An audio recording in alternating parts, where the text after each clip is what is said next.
जय हिंद मेरे प्यारे साथियों। आज इस वीडियो में कवर करेंगे जीके जीएस का प्रैक्टिस सेट नंबर 27 करेंगे और प्रैक्टिस सेट नंबर 26 तक पूरे कवर कर लिए थे। अगर आपको वीडियो अभी तक नहीं देखे हैं तो इसी वीडियो को डिस्क्रिप्शन बॉक्स में आपको प्लेलिस्ट का लिंक दिया हुआ है, वहां से आप देख सकते हैं। और आपको हिंदी का भी आपको प्लेलिस्ट बना दिया गया है, वहाँ से आप हिंदी का भी आप वीडियो देख सकते हैं। और आज इस वीडियो में टोटल करेंगे 40 क्वेश्चन और ये 40 क्वेश्चन आपके लिए exam of point of view से वेरी इंपॉर्टेंट क्वेश्चन है। तो आप लोग लास्ट में बताइएगा कि इस 40 में आपको कितना सही हो रहा है, यानी कि आपका स्कोर कितना बन रहा है। और अभी तक हमारे व्हाट्सएप ग्रुप से नहीं जुड़े हैं तो व्हाट्सएप ग्रुप से भी जुड़ जाइए, जो कि व्हाट्सएप नंबर है 7352487318, यानी 7352487318। यह मेरा व्हाट्सएप नंबर है। इस पर मैसेज कीजिएगा तो आपको व्हाट्सएप ग्रुप में जोड़ दिया जाएगा। या आप डायरेक्ट जुड़ना चाहते हैं, खुद से जुड़ना चाहते हैं, तो वीडियो को डिस्क्रिप्शन बॉक्स में आपको व्हाट्सएप का डायरेक्ट लिंक दिया हुआ है, वहाँ से आप जुड़ सकते हैं। और वो लिंक जो है जो आप दोस्तों के साथ भी शेयर करके आप दोस्तों को भी उसमें जोड़ सकते हैं। और वीडियो को लाइक नहीं किए तो वीडियो को लाइक भी कर दीजिए, और चैनल को सब्सक्राइब अभी नहीं किया है तो चैनल सब्सक्राइब करके बेल बटन प्रेस कर दीजिए। चलिए स्टार्ट करते हैं क्वेश्चन नंबर 1 से। तो क्वेश्चन नंबर 1 में कह रहा है कि CFL का पूरा नाम क्या है। तो CFL का पूरा नाम होता है कॉम्पैक्ट फ्लोरोसेंट लैंप। जो ऑप्शन नंबर बी में दिया है ये इसका राइट आंसर हो जाएगा, यानी कि कॉम्पैक्ट फ्लोरोसेंट लैंप हो जाएगा। ठीक है, तो एक नंबर का आपको बी आंसर हो जाएगा। ठीक है, अगला क्वेश्चन देखते हैं। क्वेश्चन नंबर 2 कह रहा है कि सबसे पहले वस्त्रों के लिए कपास की खेती का आरंभ कहाँ पर किया गया था। तो भारत में किया गया था, मिस्र में किया गया था, मेसोपोटामिया में किया गया था, मध्य अमेरिका में किया गया था। तो जो सबसे पहले वस्त्रों के लिए कपास की खेती का आरंभ किया गया था तो यह भारत में किया गया था। ठीक है, इसका right answer option number A हो जाएगा। दोस्तों, आप लोग को जिस क्वेश्चन का आंसर आता है उसी समय आप कमेंट बॉक्स में आंसर कर सकते हैं। ठीक है, क्वेश्चन नंबर 3 की बात करें तो क्वेश्चन नंबर 3 में कह रहा है कि निम्नलिखित में से कहाँ पर सप्तपर्णी गुफा स्थित है। तो सप्तपर्णी गुफा की बात कर रहा है, तो कहाँ पे है, तो पावापुरी में, सांची में, नालंदा में, राजगीर में। तो यह जो सप्तपर्णी गुफा है जो यह राजगीर में स्थित है। ठीक है, तो इसका right answer option number D हो जाएगा, यानी कि 3 का डी हो जाएगा। अगला क्वेश्चन है क्वेश्चन नंबर 4 में कह रहा है कि निम्नलिखित में से किसने कहा था कि भारत एक अर्ध संघात्मक राज्य है। तो ऑप्शन नंबर ए में दे रखा है कि केसी व्हीलर, बी में दिया है कि लॉर्ड ब्राइस, सी में दिया है कि आइवर जैगनिज, और डी में दिया है कि एचले लास्की। तो यह जो भारत के एक अर्ध संघात्मक राज्य कहा था ये केसी व्हीलर कहा था। तो ऑप्शन नंबर ए इसका राइट आंसर हो जाएगा, यानी कि 4 का 1 हो जाएगा। 5 नंबर क्वेश्चन में कह रहा है कि भारत के संविधान में कल्याणकारी राज्य का आदर्श किस में निहित है। तो 7वीं अनुसूची में, मूल अधिकार में, उद्देशिका में, नीति निर्देशक तत्व में। तो भारत के संविधान के कल्याणकारी राज्य का आदर्श जो निहित है तो यह नीति निर्देशक तत्व में निहित है। तो ऑप्शन नंबर डी इसका राइट आंसर हो जाएगा, यानी कि 5 का डी हो जाएगा। ठीक है, क्वेश्चन नंबर 6 की बात करें तो 6 में कह रहा है कि भारत में शिवकिला दर्रा किस राज्य में स्थित है। तो हिमाचल प्रदेश में है, अरुणाचल प्रदेश में, मेघालय में, उत्तराखंड में। तो यह शिवकिला दर्रा जो स्थित है यह हिमाचल प्रदेश राज्य में स्थित है। तो इसका राइट आंसर हो जाएगा ऑप्शन नंबर ए, यानी कि 6 का ए हो जाएगा। क्वेश्चन नंबर 7 की बात करें तो 7 में कह रहा है कि भारत के निम्नलिखित में से किस राज्य में चिल्का झील स्थित है। तो निम्नलिखित राज्य कह रहा है तो ऑप्शन नंबर ए में है तमिलनाडु, बी में है आंध्र प्रदेश, सी में ओडिशा, डी में मणिपुर। तो यह जो चिल्का झील स्थित है तो भारत के ओडिशा राज्य में स्थित है, जो कि ऑप्शन नंबर सी इसका राइट आंसर हो जाएगा, यानी कि 7 का सी हो जाएगा। 8 नंबर क्वेश्चन की बात करें तो 8 नंबर क्वेश्चन में कह रहा है कि निम्नलिखित में से कहाँ पर सदाबहार वन पाए जाते हैं। तो यह सदाबहार वन पूछ रहा है कि कहाँ पर पाए जाते हैं। तो ऑप्शन नंबर ए में दिया है कि छोटा नागपुर पठार, बी में दिया है कि मालवा पठार, सी में दिया है कि पश्चिमी घाट, डी में दिया है कि पूर्वी घाट। तो यह जो सदाबहार वन पाए जाते हैं यह पश्चिमी घाट में पाए जाते हैं, जो कि ऑप्शन नंबर सी इसका राइट आंसर हो जाएगा, यानी कि 8 का सी हो जाएगा। क्वेश्चन नंबर 9 है। 9 में कह रहा है कि बर्फ के पिघलने से क्या होता है। तो बर्फ के पिघलने से क्या होता है, तो ए में दिया द्रव्यमान घट जाता है, बी में दिया द्रव्यमान बढ़ जाता है, और सी में दिया कि आयतन घटता है, और डी में दिया कि आयतन बढ़ता है। तो बर्फ के पिघलने से क्या होता है, आयतन घटता है। ठीक है, इसका राइट आंसर होगा ऑप्शन नंबर सी, आयतन घटता है। क्वेश्चन नंबर 10 है। 10 में कह रहा है कि निम्नलिखित में से कौन सा बेकिंग सोडा का रासायनिक सूत्र है। तो बेकिंग सोडा का रासायनिक सूत्र बताना है। तो जो ऑप्शन नंबर सी में दे रखा है कि NaHCO3, ये बेकिंग सोडा का रासायनिक सूत्र है, ये आपको याद रखना है। ऑप्शन नंबर सी इसका राइट आंसर हो जाएगा। क्वेश्चन नंबर 11 की बात करें तो 11 में कह रहा है कि सिरका में मुख्य रूप से कौन सा अम्ल पाया जाता है। तो ये सिरका में जो पाया जाता है तो ऑप्शन नंबर ए में दिया है साइट्रिक अम्ल, बी में फॉर्मिक अम्ल, सी में दिया है कि एसिटिक अम्ल, डी में दिया है लैक्टिक अम्ल। तो सिरका में जो पाया जाता है उस अम्ल का नाम है एसिटिक अम्ल, जो कि डी नंबर में दिया है। ऑप्शन नंबर सी में दिया है कि एसिटिक अम्ल, ये इसका राइट आंसर हो जाएगा, यानी कि 11 का सी आंसर हो जाएगा। क्वेश्चन नंबर 12 की बात करें तो 12 में कह रहा है कि नींबू के रस का पीएच मान कितना होता है। 1.2 होता है, 2 होता है, 2.2 होता है, 3 होता है। तो जो नींबू का रस होता है इसका पीएच मान 2.2 होता है, यानी कि ऑप्शन नंबर सी इसका राइट आंसर होगा। ऑप्शन 12 का सी आंसर हो जाएगा। 13 नंबर क्वेश्चन में कह रहा है कि निम्नलिखित में से किसे लाफिंग गैस के रूप में जाना जाता है, यानी कि लाफिंग गैस यानी हंसाने वाली गैस किसको कहा जाता है। तो ये कहा जाता है नाइट्रस ऑक्साइड को, जो कि ऑप्शन नंबर ए में दिया है नाइट्रस ऑक्साइड, इसे लाफिंग गैस कहा जाता है। इसका रासायनिक नाम है N2O, ठीक है, नाइट्रस ऑक्साइड इसे कहते हैं, ठीक है। क्वेश्चन नंबर 14 है। 14 में कहता है कि कांसा निम्नलिखित में से किसका मिश्र धातु है। तो कांसा जो मिश्र धातु है तो ए में दिया है तांबा और सीसा, बी में दिया है तांबा और टीन, सी में दिया है कि तांबा और चांदी, और डी में दिया है तांबा और जस्ता। तो यह कांसा जो मिश्रण है तो यह तांबा और टीन का मिश्रण है, जो कि ऑप्शन नंबर बी दिया है, ये इसका राइट आंसर हो जाएगा, यानी कि 14 का बी आंसर हो जाएगा। 15 की बात करें तो 15 में कह रहा है कि निम्नलिखित में से किस यौगिक का उपयोग बारूद बनाने के लिए किया जाता है। तो बारूद बनाने के लिए किसका उपयोग किया जाता है, ये चार में बताना है। तो ए में दिया है कैल्शियम सल्फेट, बी में मैग्नीशियम सल्फेट, सी में दिया पोटेशियम नाइट्रेट और डी में दिया सोडियम एसीटेट। तो यह जो बारूद बनाने के लिए यौगिक का प्रयोग किया जाता है उस यौगिक का नाम है पोटेशियम नाइट्रेट, जो कि ऑप्शन नंबर सी इसका राइट आंसर हो जाएगा, ठीक है।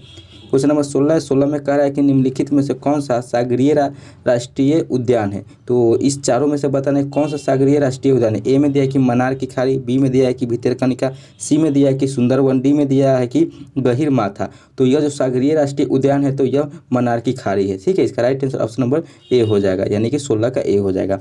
17 नंबर क्वेश्चन में कह रहा है कि भूमिगत जल को दूषित करने वाला अजैविक प्रदूषक है। तो विषाणु है, बैक्टीरिया है, आर्सेनिक है, शैवाल है। तो यह जो भूमिगत जल को दूषित करने वाला जो अजैविक प्रदूषक है वह है आर्सेनिक है, ठीक है। इसका right answer option number C हो जाएगा, 17 का सी। 18 नंबर क्वेश्चन कह रहा है कि निम्नलिखित में से किस भारतीय उत्पाद को इको मार्क दिया जाता है। तो ये जो ऑप्शन नंबर सी में दिया हुआ है कि पर्यावरण के प्रति मैत्रीपूर्ण हो, इसी को इको मार्क दिया जाता है, ठीक है। इसका राइट आंसर होगा ऑप्शन नंबर सी, पर्यावरण के प्रति मैत्रीपूर्ण हो, ठीक है।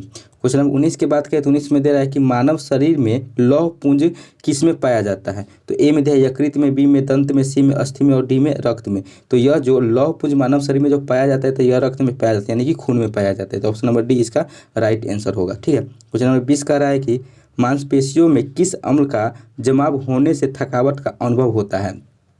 ए में दिया है यूरिक अम्ल, बी में लैक्टिक अम्ल, सी में बेंजोइक अम्ल और डी में दिया है पायरुविक अम्ल। तो यह जो मांसपेशियों में जो ये लैक्टिक अम्ल है इसके जमाव के होने के कारण थकावट अनुभव होता है। तो ऑप्शन नंबर बी इसका राइट आंसर हो जाएगा, ठीक है। अगला क्वेश्चन है क्वेश्चन नंबर 21 है। 21 में कह रहा है कि निम्न में से कौन सा राज्य केंद्र शासित प्रदेश 3 देशों से अपनी सीमा साझा नहीं करता है। तो ए में दिया है पश्चिम बंगाल, बी में अरुणाचल प्रदेश, सी में सिक्किम एवं लद्दाख और डी में मिजोरम। तो यह जो इसका आंसर होगा मिजोरम है। मिजोरम जो राज्य है जो 3 देशों से अपनी सीमा साझा नहीं करता, यानी 3 के शासित प्रदेश से साझा नहीं करता। इसका right answer option number D हो जाएगा। क्वेश्चन नंबर 22 की बात करें तो 22 में कह रहा है कि निम्न में से किस प्रकार के चट्टानों के में कोयले के प्रचुर भंडार पाए जाते हैं। ए में दिया है कि धारवाड़, बी में विंध्यान, सी में गोंडवाना और डी में टर्सियरी दिया है, ठीक है। तो यह जो प्रचुर भंडार पाया जाता है जिस चट्टान तो यह है गोंडवाना है, ठीक है। इसका राइट आंसर नंबर सी हो जाएगा, यानी कि 22 का सी। 23 नंबर में कह रहा है कि भारत की एकमात्र अंतर्वाही नदी है तो कौन है। तो यह है लूनी नदी है। तो ऑप्शन नंबर बी इसका राइट आंसर हो जाएगा लूनी नदी। क्वेश्चन नंबर 24 है। कह रहा है कि निम्न में से पुडुचेरी का कौन सा जिला केरल राज्य में स्थित है।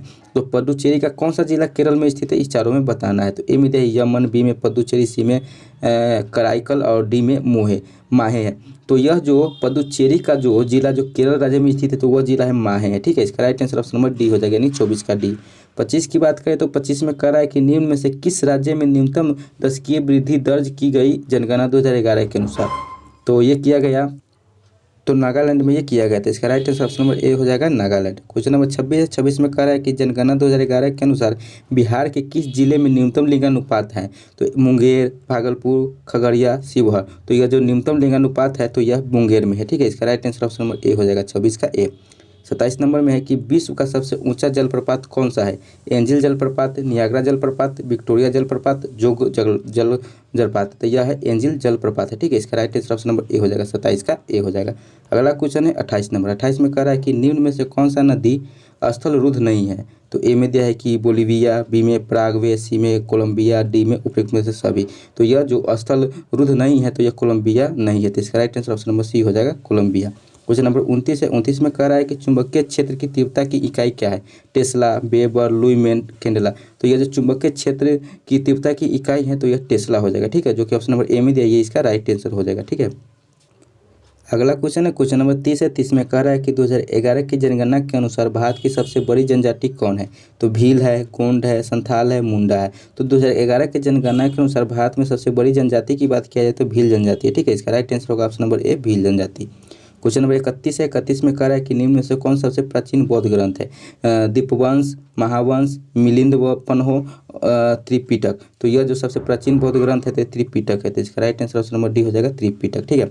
क्वेश्चन नंबर 32 कह रहा है कि दक्षिण भारत में किस वंश का शासक पाल एवं प्रतिहार वंश के शासक के समकालीन था? तो ए में है राष्ट्रकूट, बी में परमार, सी में पल्लव, डी में इनमें से कोई नहीं। तो यह राष्ट्रकूट का था, ठीक है। इसका राइट आंसर होगा option number A, Rashtrakuta. Question number 33 है। 33 में कह रहा है कि बाबर ने अपनी आत्मकथा बाबरनामा में किस हिंदू शासक का उल्लेख किया है? तो ए में दिया है मेवाड़, बी में विजयनगर, सी में गुजरात, डी में ए एवं बी दोनों। तो यह जो बाबर ने अपनी आत्मकथा बाबरनामा में यह किया है तो यह मेवाड़ और विजयनगर दोनों की यह उल्लेख किया है, तो इसका right answer option number D हो जाएगा, ए और बी दोनों, ठीक है। डी नंबर इसका डी ऑप्शन आंसर हो जाएगा। 34 नंबर क्वेश्चन है कि औरंगजेब की मृत्यु के समय मुगल साम्राज्य में कुल कितने प्रांत थे? तो 17, 18, 21, 24। तो यह 21 प्रांत थे, ठीक है। इसका राइट आंसर होगा ऑप्शन नंबर सी, 21 प्रांत थे। अगला क्वेश्चन है क्वेश्चन नंबर 35। 35 में कह रहा है कि 1857 के विद्रोह को जन्म देने में कौन सा कारण जिम्मेदार था?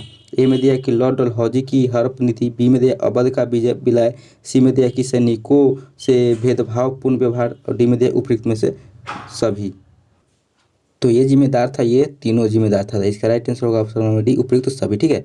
तो 35 का डी आंसर हो जाएगा। 36 नंबर क्वेश्चन कर रहा है कि निम्न में से कौन सा प्राणी द्विलिंगी प्राणी का उदाहरण नहीं है? तो ए में देखिए केचुआ, बी में टेपवर्म, सी में जोग, डी में कॉकरोच। तो यह जो कॉकरोच है जो द्विलिंगी प्राणी का उदाहरण नहीं है, तो इसका right answer option number D हो जाएगा, यानी कि 36 का डी हो जाएगा। अगला क्वेश्चन है क्वेश्चन नंबर 37 में कह रहा है कि महात्मा गांधी राष्ट्रीय समुद्री उद्यान कहाँ स्थित है? गुजरात में, अंडमान निकोबार में, गोवा में, तमिलनाडु में। तो यह जो महात्मा गांधी राष्ट्रीय समुद्री उद्यान की बात किया जाए तो ये अंडमान निकोबार में स्थित है, तो ऑप्शन नंबर बी इसका राइट आंसर हो जाएगा, यानी कि 37 का बी हो जाएगा। क्वेश्चन नंबर 38 की बात करें तो 38 में कह रहा है कि निम्नलिखित में से कौन पॉलीसेकेराइड नहीं है? तो पॉलीसेकेराइड चारों में से कौन नहीं है? तो ये डी नंबर में दिया है ग्लैक्टोज, ये पॉलीसेकेराइड नहीं है, तो ऑप्शन नंबर डी इसका राइट आंसर हो जाएगा, ठीक है।